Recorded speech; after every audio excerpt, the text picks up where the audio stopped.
Hi guys, welcome to my channel. I've got Ted here on the line. Unscripted signing in. Hi Ted, how are you? I'm fine and I'm good. fine, and you? I'm fine, thanks. So pick up. I was having to connect. Okay. Okay. Yes. Welcome to the channel Unscripted. Yes, yes, yes. Yes, yes, yes. Thank you so Um, much for accepting it.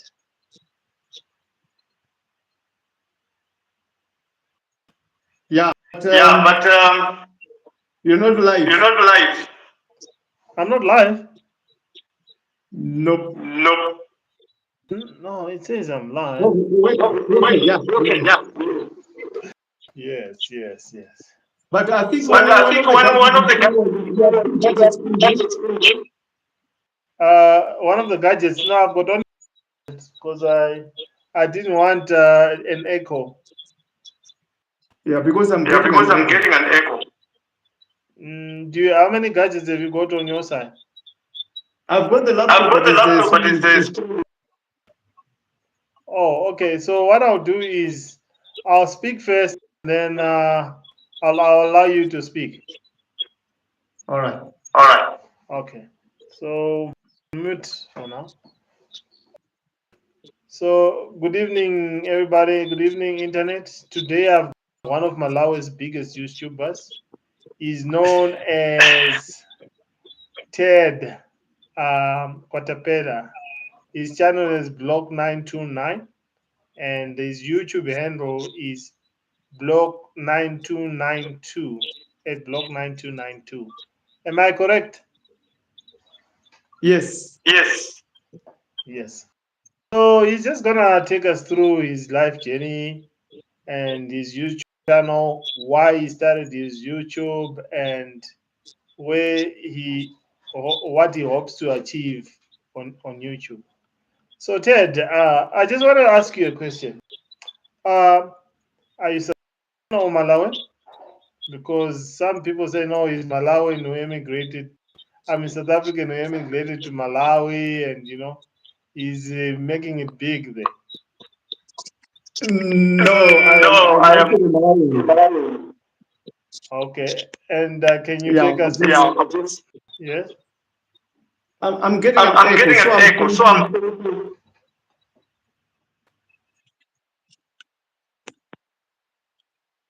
I'm getting an echo, so I had to put the sound off. Yes, I am actually Malawian. Can you hear me? Yes, I Give me a can. thumbs Give me up. a thumbs up. Yes, I Okay. can hear you. Okay. All right. Yes, I am a Malawian, born in Malawi, but I left at a very young age to go to South Africa. That was after I just finished my high school. I left because I didn't do well in my high school. So in Malawi, if you don't go to university, you have a big challenge. So what I did, I decided to leave Malawi to go to South Africa. So that was in around 1989 when I went to South Africa. So I stayed there for 1 year and managed to start a business. So I was up and down until I met my wife. So my wife is South African. I met my wife, brought her to Malawi. We got married, and then we've been living together for more than 26 years now. So I had managed to live in South Africa for 15 years and came back in January 2011. That's when I came back to Malawi to start a business. So yes, I am a Malawian who settled in South Africa and had to learn a lot of things and come back to Malawi. So, can you take us through your life journey, your early childhood, right up to the time when you went to South Africa? Was it an easy road, or you faced some challenges here and there? All right, I'll just share like in a nutshell, because if you want to hear about my whole life story, I have got a series that I'm sharing on my channel. It's called uh, my life story. Yeah. So in that series, I'm sharing from when I was young until today. But what actually happened was because I didn't do very well in school, my father used to always talk to me and paint a picture of how life was going to be for me in Malawi. My father was a very educated man, so he gave us a very modest life. We lived in the suburbs, in a house where we had servants and all that stuff. So he used to tell me, because you didn't do well with your school, you're not going to have all this. And when you have children, you're not going to give them the same life that I've given you. So this made me to feel like now I have to get out of the country and see if I can go somewhere and find greener pasture. So when I was around, I think 21 years of age, I left Malawi to go to South Africa. Um, at that time, I had met a certain white man who came to Malawi to buy some stuff, and he offered me that he can give me a job. So he took me to Plettenberg Bay, where eventually I had moved now to Cape Town. I stayed in a town called Pau, an area called Simondia, and that's where my life started. And I stayed in South Africa for another year, and I managed to find, little jobs somewhere here and there where I had the capital to start a business. And the business that I was doing was buying ornaments in Cape Town, which were coming from Malawi, and selling them in the Green Market Square there in Cape Town. So I even called my brother to come and help me do this business. And after we've raised a little bit of money, we bought a car. And in fact, this car that we bought it, we didn't even have a driver's license. I'm going to share the whole story on how we maneuvered with this car to take it to Malawi. So we took this car to Malawi without a license and managed to sell the car. So after selling the car, the idea was the money for the car was to help my mom to pay for her hospital bills because she needed to come to South Africa for hospital to get some medical checkup. So I just asked her to give me just a little bit of money for me to buy more stock to come back to South Africa. So I bought some stock, came back to South Africa, and started selling my ornaments again. Bought another car. So I had been going up and down and bought. I think it was like 3 cars. But the whole business was disturbed.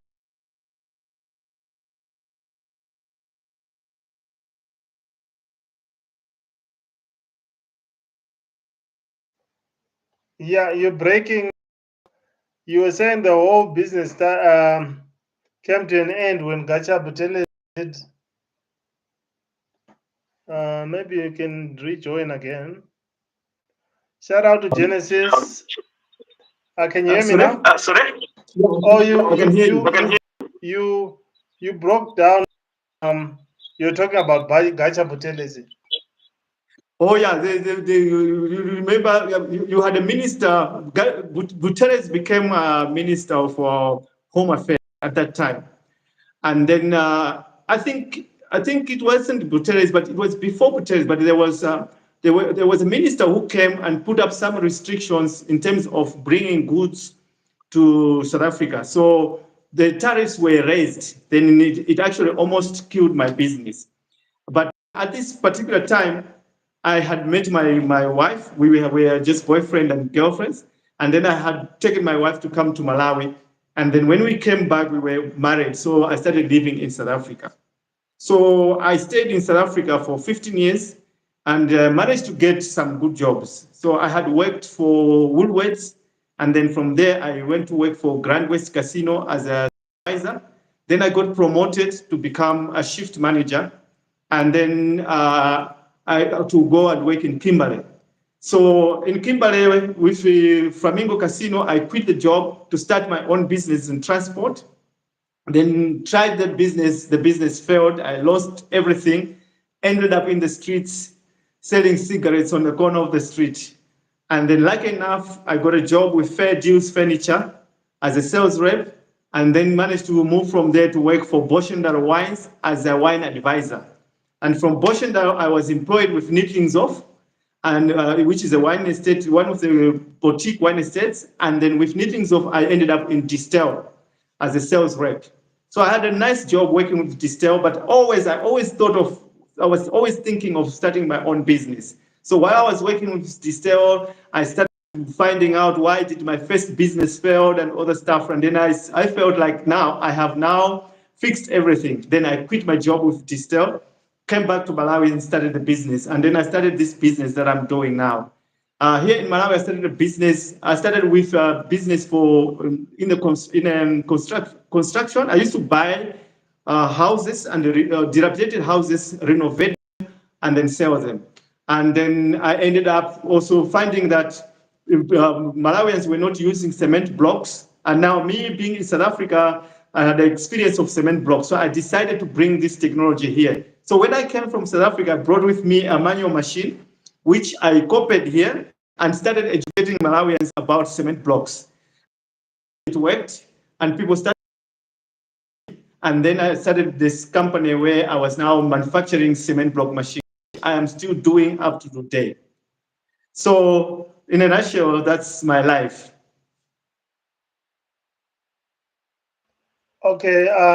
What do you miss about South Africa, or what are the the the the very okay? What do you miss about South Africa as Okay. compared to where you are now? South Africa.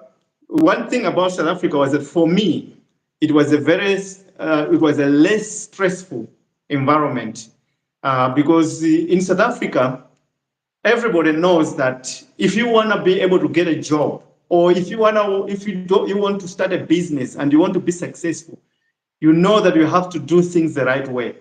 So everybody is programmed to do things the right way. Like, for instance, I can give some simple examples. In South Africa, when you wake up in the morning and you're going to work and you're traveling by taxi, when you come to the taxi rank, if you're not in time, you'll find there's a long line there and you'll be at the back of this line.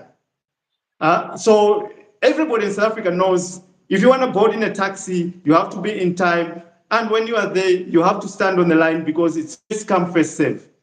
When you are this side in my country, you can be a person who's late and somebody could be early, but you could be the first one to board in the taxi or in any form of transport. People don't adhere to standing on the lines, and this becomes very, very stressful. But in South Africa, because everybody is doing the right thing, life becomes less stressful. It was very interesting to me that many of the South Africans, they look to be very, very stressed people. But I used to wonder, why are they stressed? Because life here is so organized that everything is done in the right way. And when things are done in the right way, it's very easy for you to get anything you want. It's easy for you to get a job because have to have the right tools, the resources for you to get the job.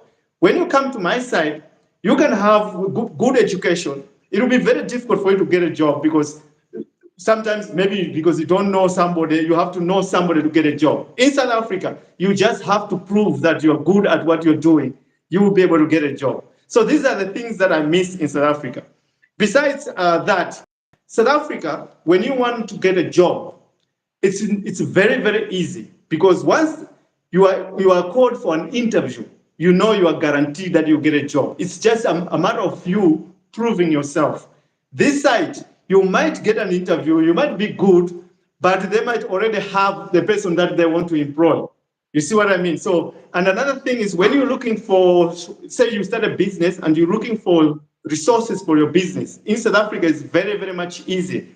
Like for me, in my business here, I have a lot of struggles to find materials for my business. But if I was in South Africa, everything is always going to be readily available for me. So South African people are blessed people on the continent of Africa.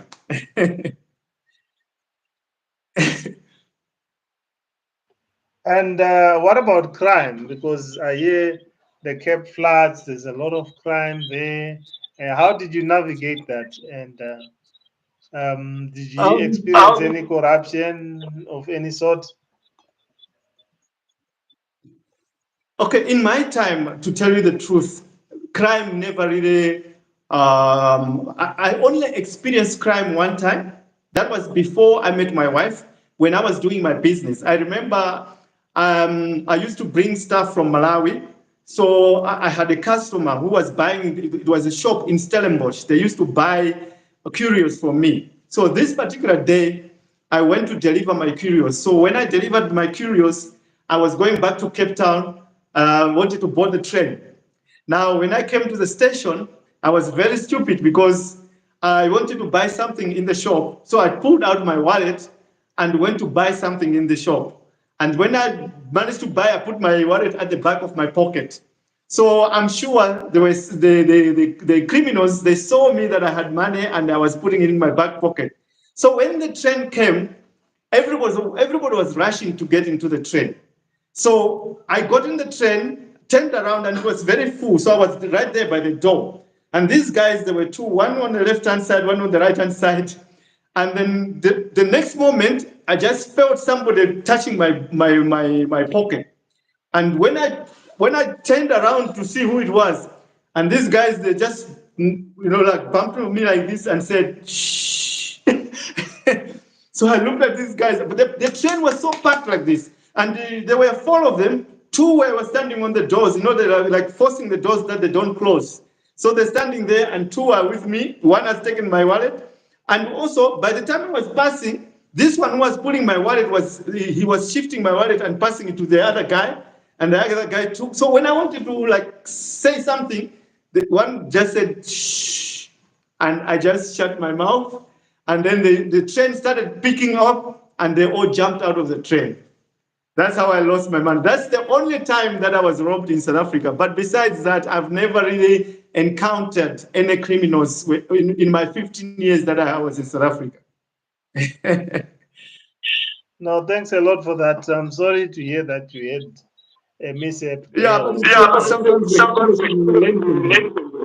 Yes, and for those who are joining and you haven't subscribed, please subscribe to my channel, Unscripted_0, and also to Blog 929. His YouTube handle is at Blog 9292.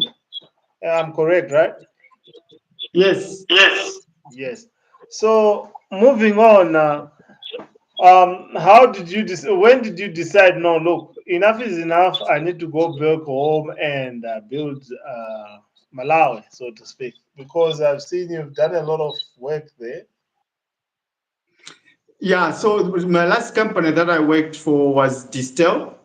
And when I started working with Distel, I had a nice job. I was working as a sales rep. So the day that I was given the job, my boss, she was a lady, her name was Debbie. She said to me, Ted, I've taken a risk, because at the time that I applied for the job,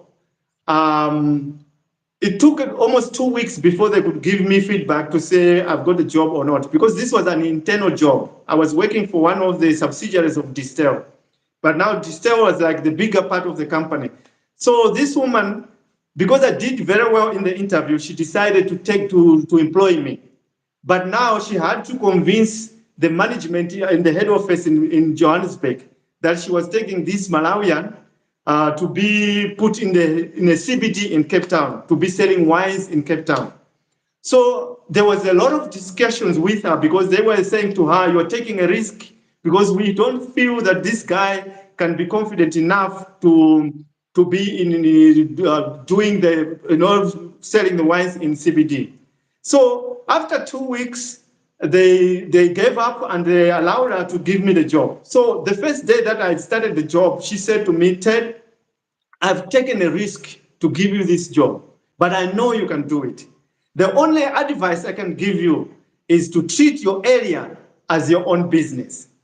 So that day when I went home, I was thinking, because when I did my first business, I had to quit my job and then started a business and lost everything, but my business failed. So I said, now it must be God giving me an opportunity for the second time. This time he's allowing me to start a business using somebody else's capital. So if this lady says I must use this area as my business, so it's almost like I have my own business, but there's no risk at all, because it's not my own money, it's the company's money. So I will indeed treat this area of mine as my business. So I said to myself, first thing that I need to do is to get myself a laptop. So when I got paid that month, I went to buy a laptop. And then I said, second thing that I'm going to do every month, I'm going to buy a book that's going to help me to do business. And I also, with my laptop, I made sure that I go online to learn sales, because my job was a sales rep. So I started learning sales and buying sales books, learning sales, and also trying to learn more about business management. So indeed, I started doing my work, and there was a time when there was a promotion from the company. So with this promotion, each sales rep had to get people from his area, like the waiters. They had to come to the waiters in his area, the people working in the hotels. You had, as a sales rep, to motivate them to sell a particular type of wine. And what Distel used to do, because Distel is all over South Africa, so it was a competition for all the sales for South Africa and Botswana. So each area, we used to compete on that wine, and we use a system to see which sales rep is selling more wines. And every time, it was every week, they would draw and see which area did very well, which restaurant did well, and they used to give presents to the waiters in the area. So they were giving the iPod, it was an iPod Nano that they were giving for the best sales of wine every week. So I remember I was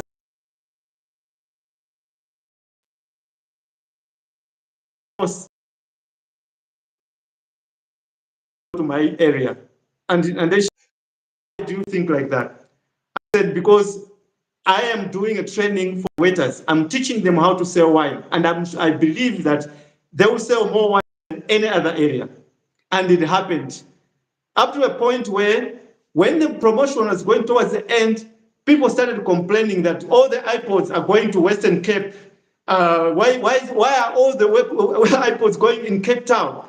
So they had to now say, no, to make it fair, this time around, now we have to change the rules. So they had to change the rules so that the iPod Nanos could go the other side. And at the end of the promotion, I was given an iPod Nano to say, thank you, Ted, for being one of the best sales rep and for having your team in your area winning iPod Nanos and having the best sales of wine. So that's when I started knowing that, I've now got this. I've learned these sales skills. I can sell. And also I've learned management skills. I managed my area. We were winning all the time. And also my area was sales of wine were doing better. So I felt like, no, I think I'm ready to start my own business this time around. So I went to Distel as a sales rep for 1 year, and I resigned to come back to Malawi to start my business. What a pity for Distel. Have you ever thought of going with Distel to Malawi, or bringing the Distel to Malawi? No, I never thought about doing it in that way. But although I was hinted to say, Ted, you could be representing Distel wines in Malawi. And at that time, wines were not that much popular in Malawi. Yes, it would have been an idea for me to do that, but I did not want to be employed anymore. For me, I just wanted to start my own business and work for myself. So, how was any challenges? How was your journey now that you're back in Malawi? You starting a business. How challenging was it, and how did you Now, navigate all that? you must remember, when I finished my high school, I was at 21 years of age. I had gotten a job as a crack, and only worked for 1 year. So from high school, worked for 1 year, and then left to come to South Africa. And I had been spending a lot of time in South Africa until I met my wife. And after I met my wife, I settled in South Africa for 15 years.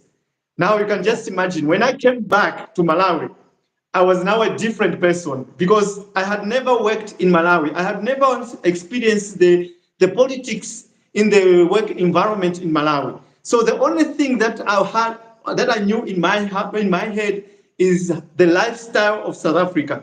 Now, I've told you in the beginning already that South Africa, everything has to be done right. So when I was working for Distel, you had to do things the right way, because if you don't do things the right way, you can lose your job. So in South Africa, I learned that doing the right way is the only way of doing things. So when I came back to Malawi, it was very, very difficult for me to do my business, because now in Malawi, yes can be a yes, but yes can also be a no. In South Africa, yes is yes, no is no. But in Malawi, something can be right, but you can turn it to wrong. Something can be wrong, and you can turn it to right. Now, me are coming with this mentality of what's right is right, what's wrong is wrong. It was a very, very difficult experience. And up to now, it's very, very difficult to still navigate with it, to say that you have, for you, like when my workers work with me, what's wrong is wrong and what's right is right. And then we have conflicting experiences because they're feeling like, why is boss like that? And sometimes they say to me, I think like a white person. Because in Malawi, the person that's got that mentality where right is right, wrong is wrong, is a white person. But as an African, sometimes you can twist, you can bend the rule, you can break the rule. Sometimes breaking the rule can be all right, So that's something that has always been conflicting with me. And another thing also is uh, Distel, the companies that I worked in South Africa, Distel and the Grand West Casino, they taught me customer service. Now, I want to give my customers good service. And by providing good service, sometimes it is seen in a wrong way. The customer gets confused. Some customers get confused because they don't understand why is this person treating me so special like this. They always think that there's something behind me doing this. So there's always this kind of conflict when you're trying to give the good service. Sometimes they will take advantage of it, and giving good service becomes a burden for you because now they're taking advantage of it. And also the workers, they don't understand why boss is treating a customer so special. Because many people, they feel like when they look at a customer, they're seeing an ATM. So when you see a customer, you're just seeing something that's going to bring you money. Now, when they see me treating customers well and telling them the machine is under guarantee, when the customer brings the machine to me for repairs, I fix it and repair, I charge them no money. Employees can't understand. They say, boss, why didn't you charge that man money when you fix the machine? Then I tell them that's customer service. They cannot understand. So because they don't understand this, it's very difficult for you to be able to produce good customer service because you're dealing with people who don't believe in customer service. So those are the kind of challenges that I had in Malawi. But besides that, the support from the customers, people having confidence in my products has been tremendous here in Malawi. And I can never ever wish any other place. So can you say your competitive edge is your after-sales service, right? Yes, very much. Because like the other day, I was driving in town. Then I saw one of the machines that we used to make like 7 years ago. It was being pushed on the road. Then I stopped my vehicle. I went to them and I asked them, I said, where are you coming? Where are you taking this machine? They said, no, we took it for repair. I said to them, do you know that I am the one who manufactured this machine? They said, oh. I said, yes. They said, but our boss is making blocks at a certain area and stuff. So I said, go and tell your boss that this machine is under guarantee. So even if they didn't buy it from me, because it's our machine, it's still under guarantee. So they must not take it to anybody for repairs. They must bring it to me. I'll fix it free of charge. So this is the kind of service that is putting me on top of my competition here in Malawi.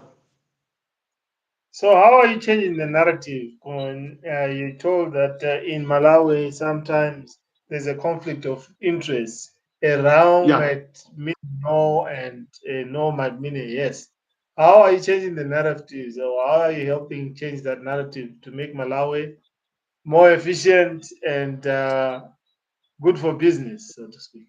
And for me, I realized that because things are operating in this way, and me, I have got this kind of mindset that I've brought back, I discovered that the mindset that I brought back is actually like a strength for me as a person and also a strength for my business. So one of the biggest strengths that I've learned in South Africa is honesty. So in all the companies that I worked for, honesty is number one. So if you tell a simple lie, even a smallest lie, you can lose your job. When you come here, you can tell your boss a lie. Sometimes they'll just brush it off. But in South Africa, a simple lie will make you lose a job. So working in South Africa for 15 years and always being honest all the time, I brought this kind of mentality here. And Facebook helped me a lot because now on Facebook, I was able to interact with people, Malawians all over the country. And through Facebook, they were able to learn that this guy is somebody that we can trust. And because of that, It has helped me a lot because people could send me money for the machine while they're overseas to say, Ted, I'm sending you the money. I need that machine. Please manufacture it for me. Once it's done, please deliver it for me in Blantyre. And they know that I'm not going to take their money and I'm not going to swindle it. So this is the kind of role model that I've been sharing in Malawi. That because of being honest, you get a lot of business and people trust you. And also, people have seen themselves what has happened in the period that I've come. I have been on almost all the TVs in Malawi. So all the national TVs, they have hosted me, and also some government departments have also given me business. So people can see that this guy came with a certain mindset, and this mindset is actually working to his advantage. So a lot of people are changing. And also, because I was able to take risks, a lot of people, young people in Malawi, they've also started to take risks. They can start a business, they're not afraid because they can see this guy came, we watched him on Facebook. When he arrived, he's starting his business, and now we can see his business growing. So that has inspired a lot of Malawians. Wow, that's very nice. So, do you provide training or workshops for young upcoming entrepreneurs? Yes, in fact, with my company, we take students from the technical college. So, like today, I had two girls that came. They want to come for attachment in my company. I said, no, I don't refuse anybody who wants to come to learn. So they're going to start in January. So I've worked with so many students from the technical college. And also, I sometimes take people and who know nothing and train them in my company welding from scratch. So I've done that with a lot of young people. Yes, and I wanted to ask, what type of products do you specialize in? Are they a wide array, or you've moved from brick making machines to other products? We lost you.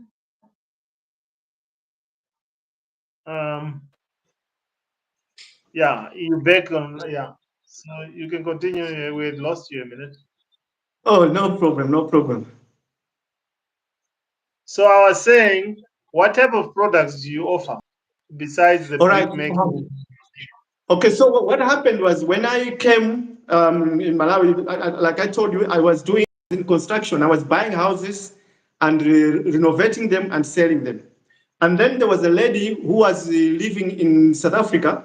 She said to me, Ted, I like the way you're doing with the works, with your house and stuff like that. I want you to build a house for me, but I want you to be built with cement blocks. So I said, no, I can actually build a house for you with cement blocks. So she actually said, okay, so I want you to do this for me, build a house for me with cement blocks. Now we started building this house, and a lot of people, when we were building this house, I was sharing everything on Facebook. So a lot of people started getting interested and said, but why are you building a house with cement blocks? Isn't it expensive? So I saw an opportunity in there. And I started talking about cement blocks, teaching people about cement blocks.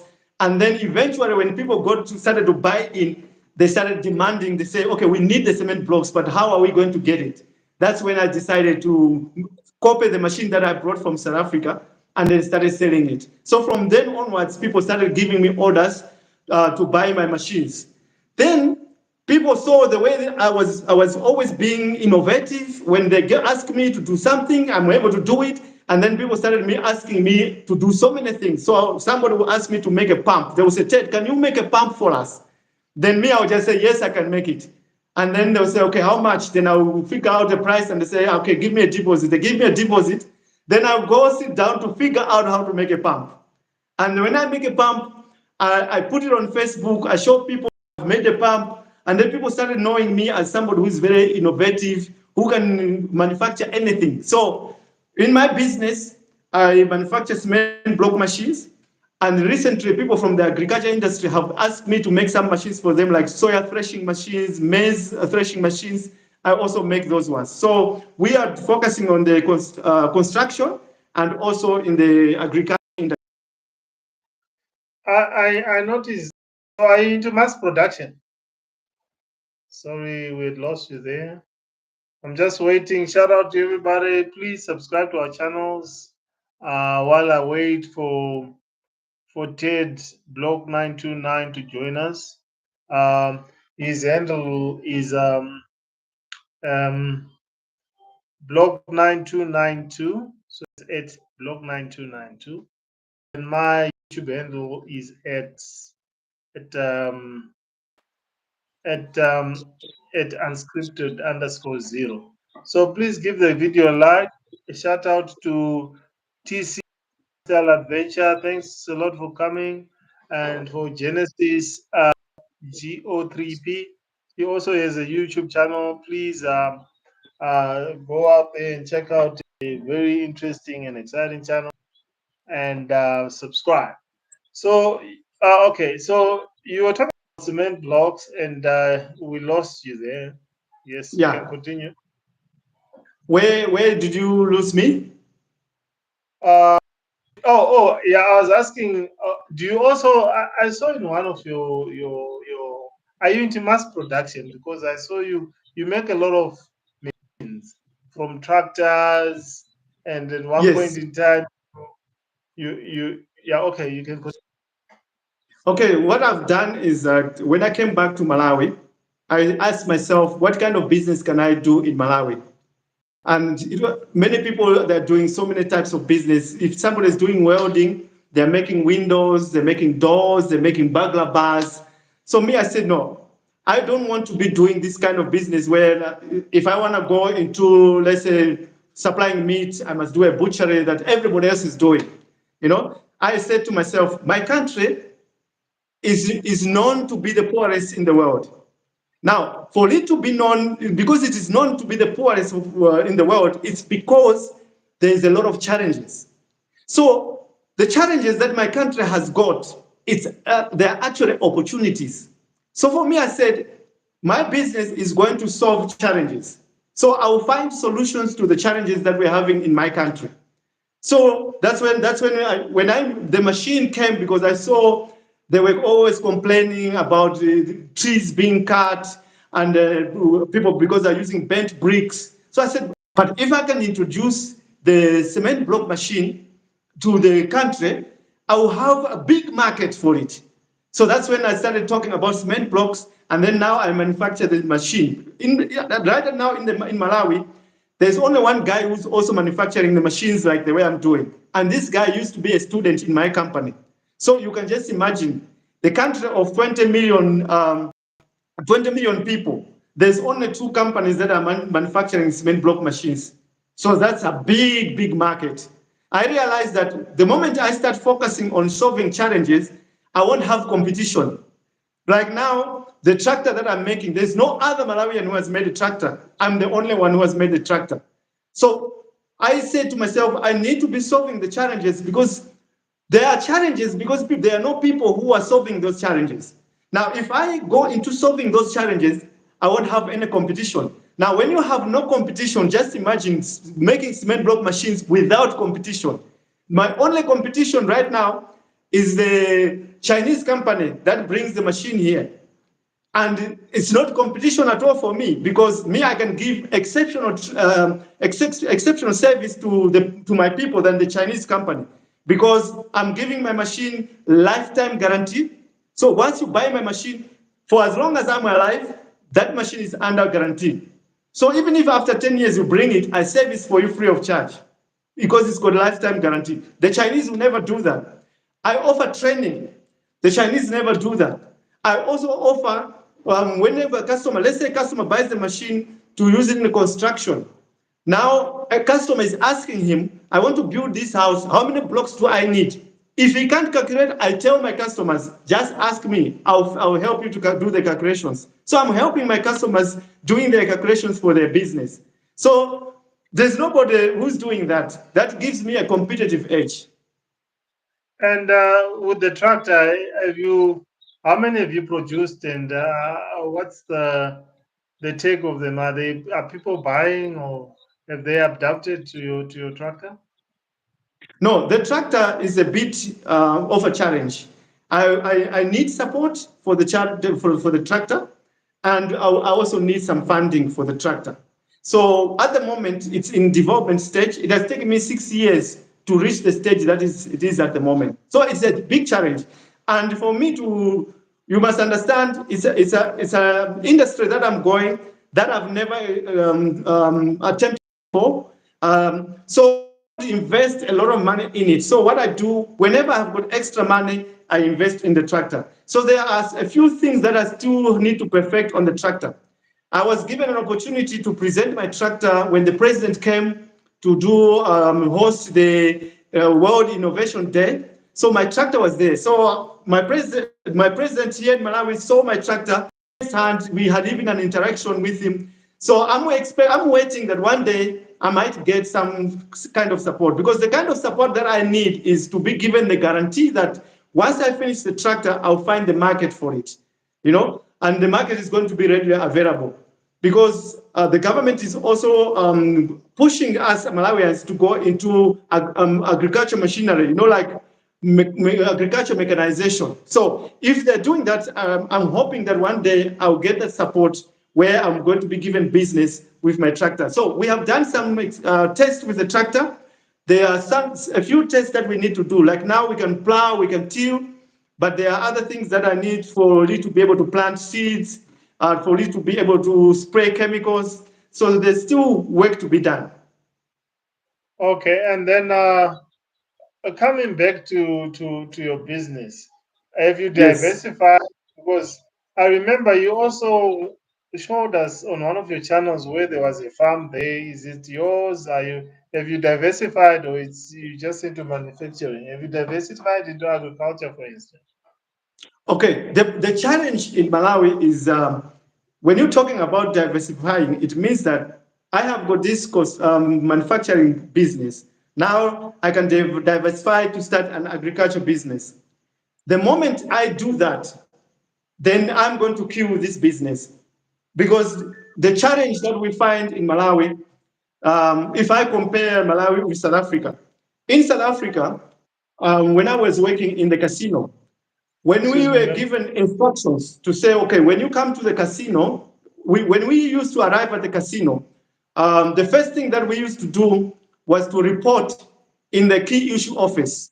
And that in that key issue office, you are to go there to sign yourself in and to sign your keys out. And also you get some radio for you. And when you go to the floor on the casino, there were procedures that were given for us that we used to follow. And each one of us had to follow those procedures. Failure to follow those procedures would lead you to be reprimanded, even getting fired. Now, in South Africa, it's very easy for people, when you train them, to tell them, this is how you do it, this is how you do it, and they will do it all the time. But when you come here in Malawi, when you give somebody instructions, they're going to do.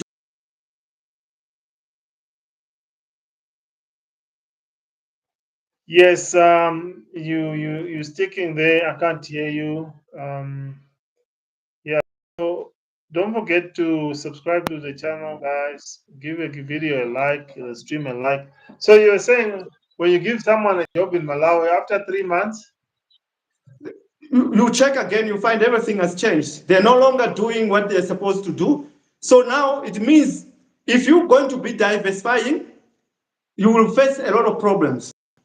The business that you must do here, you must always be around. So, for instance, in our workshop, we use jigs and templates for making our machines and wheelbarrows. Now we train our people how to use those jigs and templates. Now, every 3 months, we come back to check them to see if they're still using the jigs and templates. In many cases, you find that they have stopped using those jigs. They're now just using a tape measure. So we have to reinforce again and then train again, and then they'll do it again. After 3 months, we have to check again because it will have changed again. So it's not like when you train, you know you've trained, you can now go and think of other things and you forget that you know everything is going to move. No, you have to always be there to check that the people are doing what they were to do, which is a very frustrating thing. It's very, very frustrating.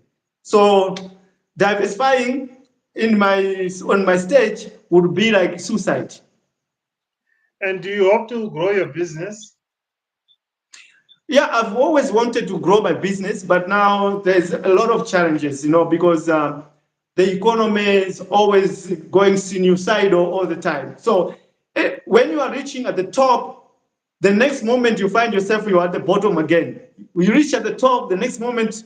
So that's why you see me now, I started focusing on YouTube, because now I feel like YouTube is also going to give a relief to me, because YouTube can be consistent. If you work hard and smart, YouTube can give you at least what can I say? You can give you consistency than when you're doing the business this side. And also another thing with YouTube, you are earning in US dollars. So no matter every dollar will mean something here in Malawi. So if I'm making $200 in Malawi, it will be something. You understand what I mean? Yes, and take us your journey um, with YouTube. How did you start, and what inspired you to start doing YouTube?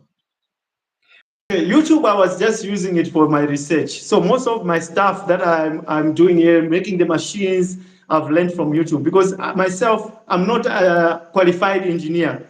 Um, or the engineering things that I'm doing, I'm teaching myself. I learned from Google and YouTube. So YouTube was just for me a place where I could gain knowledge and learn to how to do things. But there was a time when a certain lady, a Malawian who is living in the UK, she sent me an inbox on Facebook to say, Ted, can you check this YouTube channel? These people, they are African American, they're living in Gambia. They are building a fence with blocks, but the fence has fallen down. I think you, because you're good with blocks, you can help them. So I went on YouTube to look at this channel, and I found this African American, the channel was called Black Acres of the Gambia.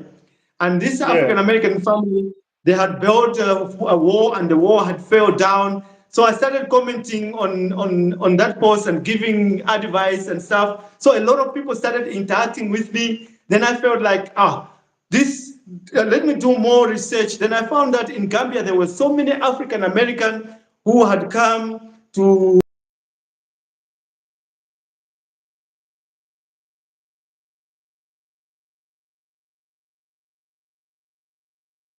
and other stuff. So I can be a solution to these guys. I can give them advices. So what I did, I went to my phone and I started posting videos on YouTube. So one of the videos that I did was to give advice to African American, and this video just went viral. And suddenly I had found a niche. I started doing videos on YouTube. So that's how my YouTube channel started. So what does your YouTube channel focus on? I see now you're doing um, you highlight the construction that's going on, be it tar roads in Malawi and the times. So what does your channel focus on, and Okay, which when I discovered the African American, I thought I had found a niche, and they liked my channel. They gave me a lot of support. I got a lot of views from America, but now there's a problem when what I was doing with this African American thing was a trending thing, because there was a lot of them coming to Africa. I don't know what influenced them, because I understand also Ghana played a big part of it, because they did this initiative to bring African Americans to Africa.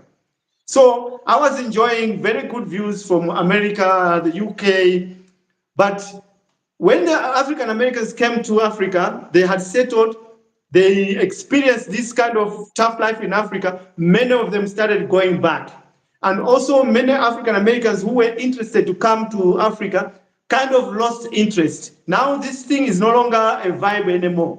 And once this thing happened, my views went down. So now I've been thinking, how can I recover my channels? Because now my views have gone down to a point where I get 500 views for my videos. So I try to do this construction thing to teach people how to start a cement block business. Yes, I did get some views, but they were not so good. Then I've been thinking, what other content can I do? I try to do content about my lifestyle, but still I don't get good views. Then the government here in Malawi has started to construct roads. Then one day I did videos to just share what's going on the road there. Then I saw that the views were just coming, lots of views. Then I felt like, let me do more. So the more I'm doing, the more views I'm getting. And now the highways have been almost completed. We are starting to drive on the highway, and many of the drivers, it's the first time that I am driving in a big highway with double lanes like that. So everybody's just driving anyhow. So there's a lot of chaos. So I just recently did a video to teach people how to drive on the highway. Right now, it's got about 14,000 views. It's doing very, very well. Now I said, okay, now I'll start teaching people how to drive on the highway. And I'm seeing there was another organization that approached me. They have asked me, they want to use my videos to train people how to drive on the roads. Now I'm saying, wow, it looks like something I've just found myself a niche here. So I'll be doing more videos to train people how to drive on the highway. But also I do share videos about my lifestyle. Like now I'm doing my video book where I'm sharing my story from when I was young until now. So people can watch and see how I became a bush engineer. Okay, yeah. No, thanks a lot for that. And so tell us, the bush engineer, why do you call yourself a bush engineer? In Malawi, one thing about Malawi that I love about Malawi, Malawi puts education very, very much in front. So the difference between Malawi and South Africa for me was I went to South Africa with a high school education, but I was able to work in big companies as a sales rep. I worked in the casino as a shift manager. That can never happen in Malawi. If my business failed tomorrow, I can never be employed in Malawi because I've got only a high school education. So even if I can go to the casino here, the company that is having casino, and tell them that I used to be a shift manager in the casino, they will not employ me because I don't have a university degree. Now, but the job that the skills that I have, manufacturing machines and manufacturing tractors, these are the skills of engineers. Now, I am an engineer. If I can manufacture a machine and if I can manufacture a tractor, it means I'm an engineer. But I'm an engineer who is not qualified.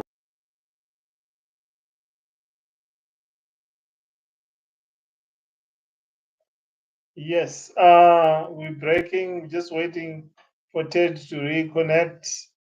Please go back to his channel. Just have a look at his channel. It's a blog at blog 9292, and Yeah. please subscribe and also watch his very interesting vlog videos that he has done and training. So he was just telling us about how he Bush became a engineer. bushman. Yes, bush engineer. Yeah, so I'm an engineer from the bush because I never went to university. So I just call myself bush engineer. Yeah, but you are an engineer. You get But the job. everybody in Malawi knows me as an engineer. Yes, yeah, and you get the job done. Yes, So, yes. yes, who has been your greatest inspiration on YouTube? Gary Vaynerchuk. You know Gary Vaynerchuk? Gary Vaynerchuk is a guy who used to run his father's wine shop in America. Now, was a time when YouTube just started. So he felt like, I always sit in my father's wine shop selling wines. I'm bored. Now there's YouTube. Let me just sit down and taste wine and talk about wine and share a video on YouTube. So he started doing this and sharing the videos on YouTube, and he started getting a lot of views, and his channel started getting bigger and bigger. Then he just switched from doing wine tasting on YouTube to motivational speech. So he started teaching people how to grow their social media influence on YouTube and Facebook and all the other platforms. So me, I was in South Africa trying to find out information about business. I just happened to meet, get one of his videos. I got hooked from then onwards. So Gary Vaynerchuk is my inspiration on YouTube. And an African YouTuber, Sorry? do you have any African YouTubers you look up to or you feel they've done I quite? am Mara. I am Mara from Kenya. One day I was on YouTube just going around. It was during the pandemic. YouTube just put a video in front of me, and there was this guy, black guy, walking in the Philippines, and he's saying, "I'm stuck here in the Philippines. The airports are closed. I'm from Kenya. I can't go back home. So I'm here stuck in the Philippines." So I said, "Why is this black guy stuck in the Philippines?" I started following this guy, you know. And I told my wife, I said, "Look at this guy. I like this guy because he almost looks like my son because he's got the dreads and stuff. My son also got dreads." I said, "Come and see this YouTuber. Looks like our son."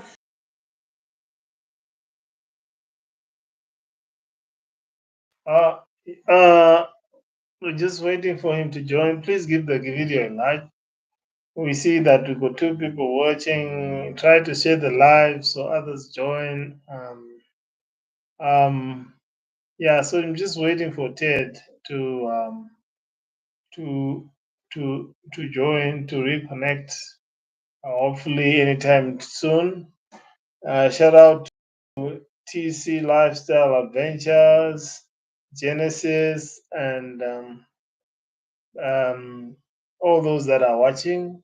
Some come in, and at times they also, due to other commitments, they leave the vlog. Um, I don't know why it freezes. Maybe it is network giving. We'll just wait to we'll just wait for him to join and see. Can you all see me? Can you hear me? Um, yeah, Ted is he's got a very interesting channel, and yes, we're back. Yeah. So I started, and then the other day I told my wife, I said, "I would like to meet this guy." And guess what? He was right here at Block 929 in this year. So I I've saw met you. Ayamaro, and it was a very nice experience to be with him. Yes, and tell me, does YouTube pay in your view? Yes, it does. Um, YouTube does pay. And the thing is, it depends on where you're getting your views. That's why I was so very motivated when a lot of African Americans were watching my channel. Because if I can have 1,000 African Americans watching my channel, my video, or 2,000 African Americans, I can earn some good money. So it depends where are your views coming from. So, like for you, getting views from South Africa, you get some money, but it's very little. So you still need to give content that will attract people from America, from the UK, so that you get good money from YouTube. But it does pay. Like now, with videos that I'm doing for the construction, this month would be because before the construction, I used to make something like $30 a month. Now, doing these construction videos, this month might be the first month I'm gonna do 3 digits. So I might be doing $100 or more. But Oh, I'm doing less money because the views are coming from South Africa. I'm having a lot of views from South Africa and very, very small views from America and the UK. So YouTube does pay. And also, it depends on the type of content that you're doing. So, say for example, if you're doing content where you're talking about how people can start a business, about money, you can get paid up to maybe $5 or $10 per 1,000 views. how can one grow his channel? How can one grow his channel? Yes, you or your Um, channel. all right. The one thing that I've learned is don't do videos that you feel to say, "I think this is the best content that I can give my people." No, you must think of what are people looking to watch right. What do people want to watch right now? Like for example, as a South African, you right now in South Africa, many people are complaining that there's a lot of foreigners coming in. The reason why you have a lot of foreigners coming in because everybody thinks and believes and knows that South Africa is one of the best places you can be in Africa. So when you come to Malawi here, you ask anybody, you say to them, uh, if you had an opportunity, where would you go tomorrow? They will tell you, I would go to South Africa. So it means that you, as a South African, if you can just take your phone and go around in Soweto and say, today I want to show you how Soweto is like. And you go and you start showing people how people live in Soweto and how Soweto looks like, and you post it here. You will get a lot of views from outside South Africa because people are going to say, I want to see how Soweto looks like. Because everybody's dream is about South Africa. So if you say, I'm going to do a video of how people live in Transkei, and you do a travel, you go in the village there, you show the village. Look at all the other African YouTubers in Kenya and Nigeria. They're always showing things about their tribes and all those things, and they're getting a lot of views. But you don't see a lot of these videos from South Africa. People don't even want to share how life in Johannesburg looks like. If you see a video about Johannesburg, many times it's going to be a foreigner who's doing it. You see? So you have, as a South African, like right now, my wife is in South Africa, and I was telling her, please share every day videos, but they are lazy to do it. I don't know what happens when you're that side. It's so difficult for you to do content. Even my daughter, she's failing to do content. So I'm telling her, just you waking up and say, today I want to walk around here, the location, to show you how the young people live. There's gangsters there, and interview some of them. Why do you sit on the street, and why are you doing this and stuff? A lot of people from outside South Africa are going to watch those videos. So that's how you channel. You give people content that they want, not what you think is good content for people. No, it should be what do people like. For me, when I'm doing these road construction videos, a lot of people are saying I'm campaigning for the government. But it just happens that I'm sharing this content at the time when the elections are just around the corner. So people are watching my video to criticize the government. Some of them are watching my video to defend the government. Now everybody is coming to my videos to fight one another, but me, I'm getting views. You understand what I mean? So I'm giving the people what they want to see. You see what I'm trying to say? And you said there are about 20 million people in Malawi. How They what? many? How many? The population is about 20 million, right? Yeah, around there. And how many have adapted to YouTube? Before, there was not a lot of people on YouTube, but from last year, the department that called MACRA, the department that looks after the broadcasting and all those things, talked to the internet providers to reduce their data bundle costs. So the data bundle has become affordable. I believe that our data bundle is more affordable than the South African data bundle. So almost now everybody can afford to be on the internet. Now we're seeing a lot of YouTube channels from Malawi are now growing. They're coming in, a lot of them. And I'm sure very soon Malawi will be monetized because Malawi is not monetized. So soon we'll be monetized because there's a lot of people now going on YouTube. And when you throw a good video there on YouTube, you can get up to maybe 500,000 views in like a week. So there is a lot of Malawians now who are getting on YouTube now. Okay, and what is your word of advice, your parting way in not only on YouTube but in life in general? In South Africa, when I turned 40, is when I decided to come back home. So on my 40th birthday, I just discovered that I don't see life in the same way that I used to see. When I was like younger, when I was like in the 30s, I used to just think, I wanna do business, I wanna grow, I wanna do this, I wanna do. But when I turned 40, I found that most of the times I'm thinking about what did I do? What have I done in the past? Why am I here where I am? What should I have done in the past to have improved my life? So I was worried more about, my past experiences. And then besides that, I started thinking like, how long did it take me from when I was 20 to reach 40? And when I looked back, I could see that it was just like a snap like that. And then I said, if from 20 with 30, 40, it's 20 years to reach 40. And another 20 years is going to move the same way. It's going to be so quick like this, the way it has moved now. And before I know it, I'm going to be 60 years of age.